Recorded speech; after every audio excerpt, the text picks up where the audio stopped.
hottest love team of their generation or one of the hottest love team of their generation, ang Maclis, McCoy, and Elise. Ayan. Nako, di ba naharang sila doon? Diba, grabe? Naharang sila doon ng very, very light. Yes. Ito na mga kapamilya, McCoy De Leon and Elise Hoson, fresh from Pinoy Big Brother. Hello! Ayan, o diba? Interview muna tayo dito, guys. 22,000 lang. We have 22,000 viewers via facebook.com/ABS-CBN Network. Good evening. Forward tayo ng very, very light. Who are you wearing, McCoy and Elise? Pepsi. Eto na, syempre madalas tinatanong namin na first time nyo ba dito sa ball na magsama na, diba? Second time na namin actually.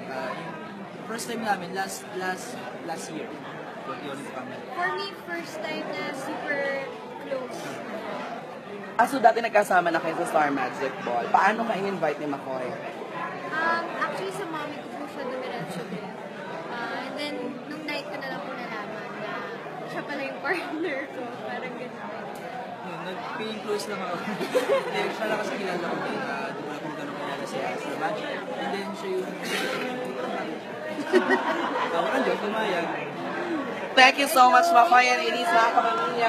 Maraming salamat. At ayun po, live na live pa rin po tayo via facebook.com/ABS-CBN Network. Ingrid De La Paz, mga kapamilya.